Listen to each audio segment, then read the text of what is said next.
আপনি কি জানেন সমুদ্রের পানি দিনে দুইবার উপরে উঠে আসে আবার দুইবার নিচে নেমে যায়? কেউ পানি ঠেলে দেয় না, বাতাসও না, তবু বিশাল সমুদ্র নিজে নিজেই নড়াচড়া করে। তাহলে প্রশ্ন হলো, জোয়ার ভাটা কেন হয়? এর পিছনে কে দায়ী, চাঁদ নাকি সূর্য? আজ আমরা এর পিছনে যত কারণ আছে সব জানবো এবং নির্ভুলভাবে জানবো। এই ভিডিও অনেক তথ্যবহুল হতে চলেছে, আশা করছি সম্পূর্ণ ভিডিও দেখবেন।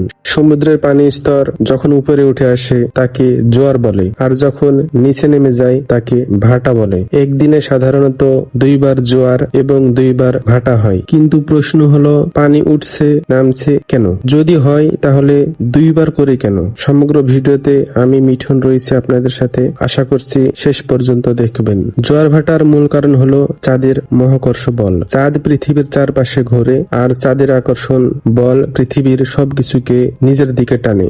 যেমন পানি, স্থল, বাতাস সবকিছুই টানে, কিন্তু পানি তরল, তাই সহজে নড়াচড়া করে। ফলে চাঁদের আকর্ষণ সমুদ্রের পানি চাঁদের দিকে টেনে নেয়, তাই সমুদ্র স্তর থেকে পানি উপরে উঠে আসে। এটাই হলো জোয়ার। এ সময় অন্য জায়গায় সমুদ্রের পানি স্তর নিচে নেমে যায়, একে ভাটা বলে। পৃথিবীর যে পাশে জোয়ার হয় তার উল্টো পাশে আরেকটা জোয়ার হয়, আবার পৃথিবীর যে পাশে ভাটা হয় তার উল্টো পাশেও আরেকটা ভাটা হয়।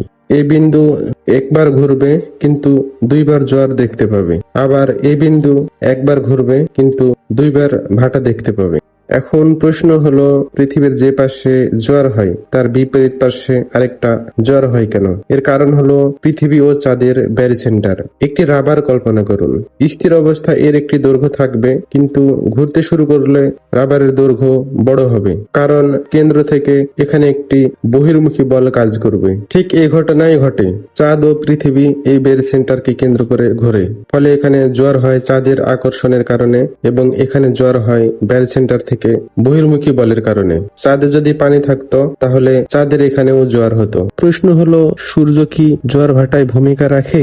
হ্যাঁ, সূর্য জোয়ার ভাটায় ভূমিকা রাখে। যখন পূর্ণিমা হয় তখন চাঁদের আলোকিত অংশের সম্পূর্ণটাই পৃথিবী থেকে দেখা যায়। এই অবস্থায় সূর্য, পৃথিবী ও চাঁদ এই তিনটি প্রায় একই সরল রেখায় থাকে, কিন্তু পৃথিবী মাঝখানে থাকে। সূর্য ও চাঁদ বিপরীত দিক থেকে পানিকে টানতে থাকে। দুই শক্তির যোগ হয়, ফলে প্রবল জোয়ার হয়। এই অঞ্চল থেকে সমুদ্রের পানি স্তর অনেক নিচে নেমে যায়, ফলে প্রবল ভাটা হয়। আবার যখন অমাবস্যা হয় তখন চাঁদের আলোকিত অংশের কোন অংশই পৃথিবী থেকে দেখা যায় না। এই অবস্থায় সূর্য, চাঁদ ও পৃথিবী এই তিনটি প্রায় একই সরল রেখায় থাকে, কিন্তু চাঁদ মাঝখানে থাকে। সূর্য ও চাঁদ একই দিক থেকে পানিকে টানতে থাকে। দুই শক্তির যোগ হয়, ফলে প্রবল জোয়ার হয়। এই অঞ্চল থেকে সমুদ্রের পানির স্তর অনেক নিচে নেমে যায়, ফলে প্রবল ভাটা হয়। চাঁদ যখন অর্ধচন্দ্র থাকে তখন চাঁদের দুই জায়গায় সূর্য ও পৃথিবীর সঙ্গে 90 ডিগ্রি কোণে থাকে। এই অবস্থায় জোয়ার কম হয়, এটাকে দুর্বল জোয়ার বলে, আর এটাকে দুর্বল ভাটা বলে।